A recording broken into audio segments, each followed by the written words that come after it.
ছাত্রী আমার চ্যানেলে ভিডিও দেখার জন্য স্বাগত জানাই। তোমরা যারা 2025 সালে মাধ্যমিক পরীক্ষা দিয়েছো তাদের জন্য বাংলা এমসিকিউ এবং তার সমাধান নিয়ে আজকের ভিডিওতে হাজির হয়েছে। আশা করি ভিডিওটি শুরু থেকে শেষ পর্যন্ত মনোযোগ সহকারে দেখবে, তাতে অনেক উপকৃত হবে। তো চলো এবার শুরু করা যাক। প্রথম ভাষা বাংলা। একের দাগে সঠিক উত্তর নির্বাচন করো। একের এক প্রশ্ন উত্তর দিতে হবে 17টি। অনুসর্গ প্রধান কারক হলো কোন প্রকার? উত্তর হবে সঠিক উত্তর হবে 3 প্রকার। কোন কোন কারক? না করণ কারক, অপাদান কারক এবং নিমিত্ত কারক। পরবর্তী প্রশ্ন একের দুয়ের দাগে বুলবুলিতে ধান খেয়েছে। বুলবুলিতে এখানে বুলবুলির সঙ্গে তে যুক্ত হয়ে কি কারক হয়েছে? উত্তর হবে কর্তৃকারক, অর্থাৎ কর্তৃকারকে তে বিভক্তি।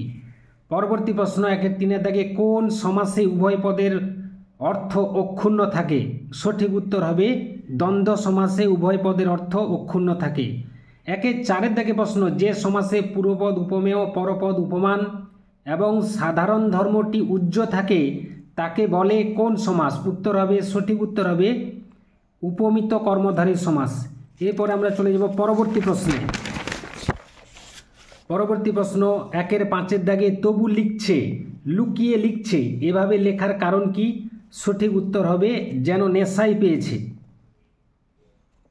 পরবর্তী প্রশ্ন একের ছয়ের দাগে নদের চাঁদের বয়স হলো, নদের চাঁদের বয়স হচ্ছে 30 বছর নদের চাঁদের বয়স। গিরিশ মহাপাত্রের জামার রং ছিল কীরকম? উত্তর হবে রামধনু রঙের চুড়িদার পাঞ্জাবি। পরবর্তী প্রশ্ন আফ্রিকা কবিতায় আদিম যুগ ছিল, উদ্ভ্রান্ত সেই আদিম যুগ। পরবর্তী প্রশ্ন একের নয়ের দাগে বাক্যের অর্থবোধের জন্য পরস্পরের সঙ্গে সম্বন্ধযুক্ত পদগুলির যখন ঠিকঠাক বসে তাকে বলে কি বলে? উত্তর হবে আসত্তি। আবার তোরা মানুষ হ বাক্যটি হচ্ছে অনুজ্ঞাসূচক বাক্যের উদাহরণ। ভাববাচ্যে একের 11 ভাববাচ্যে প্রাধান্য পায়। সঠিক উত্তর হবে ক্রিয়ার ভাব ভাববাচ্যে প্রাধান্য পায়।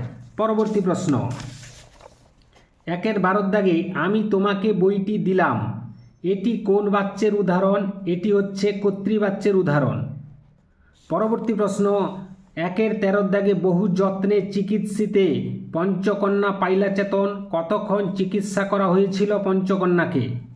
উত্তর হবে দণ্ডচারী, অর্থাৎ এখানে 4 দণ্ড। পরবর্তী প্রশ্ন একের 14 দাগে রাবণ ইন্দ্রজিৎকে রামচন্দ্রের সঙ্গে যুদ্ধ করার কোন সময় নির্দেশ করেছিলেন? উত্তর হবে প্রভাতে যুঝিয় বৎস, প্রভাতে। একের 15 দাগে প্রশ্ন বিখ্যাত লেখক শৈলজানন্দের ফাউন্টেন পেনের সংগ্রহ ছিল। উত্তর হবে 2 ডজন। একের 16 দাগে প্রশ্ন প্রাচীন সুমেরিয়ান বা ফিনিশিয়ান হলে লেখনী কি ছিল?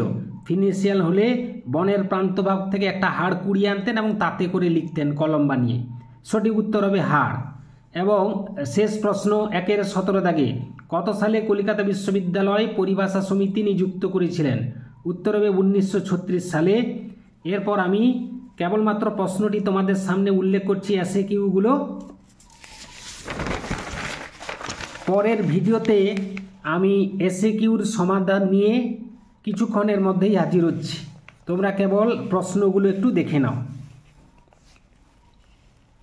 2, 3, 4 তাতে অনেক মুশকিলে পড়েছেন। কিসে মুশকিলে পড়ার কথা বলা হয়েছে? 2 এর 4 দাগে কদাকার পদটির ব্যাসবাক্য সহ সমাসের নাম লেখো। এটা ব্যাকরণ থেকে 8টি প্রশ্ন থাকে, এসএকিউ 8টি। এরপর 3 এর দাগে প্রসঙ্গ নির্দেশ সহ কম বেশি 60টি শব্দে উত্তর দাও। 3 এর 1-1 এতে দুজনের ভয় কেটে গেল, এটা অদল বদল থেকে নেওয়া হয়েছে। তখন আহ্লাদে কাঁদো কাঁদো হয়ে যায়, জ্ঞানচক্ষু গল্প থেকে এটি নেওয়া হয়েছে। 3 এর 2 দাগে এই অদ্ভুত বারতা জননী পাইলে অভিষেক কবিতা থেকে নেওয়া হয়েছে। 3-2-2 পৃথিবী হয়তো গেছে মরে, এটি আয় আরও বেঁধে বেঁধে থাকি থেকে নেওয়া হয়েছে। পরবর্তী প্রশ্ন 4 এর দাগে রয়েছে নদীকে এভাবে ভালোবাসিবার একটা কৈফিয়ত নদের চাঁদ দিতে পারে। নদের চাঁদ কি কৈফিয়ত দিতে পারে? এভাবে ভালোবাসার কি পরিণতি হয়েছিল? খুবই গুরুত্বপূর্ণ প্রশ্ন।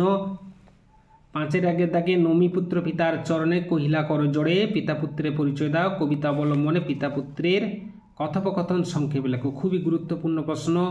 সাজেশানে যে প্রশ্নগুলো উল্লেখ করা ছিল হুবহু সেই প্রশ্নের উত্তর লেগে গেছে।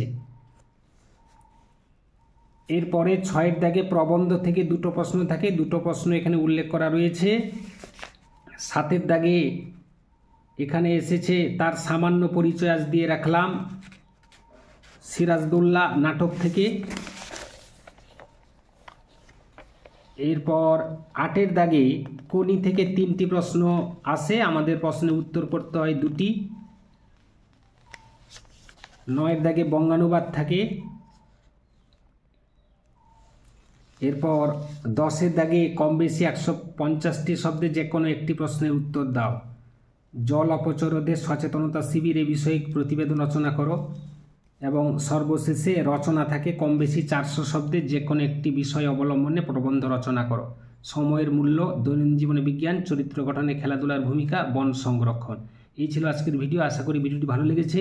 লাগলে অবশ্যই একটা লাইক করে দাও, শেয়ার করে দাও। চ্যানেল নতুন হয়ে থাকলে চ্যানেলটি অবশ্যই সাবস্ক্রাইব করে চ্যানেল পাশে থাকো। ভিডিওটি এতক্ষণ ধরে দেখার জন্য ধন্যবাদ রইল। নেক্সট ভিডিও তোমাদের সঙ্গে আবার দেখাচ্ছি।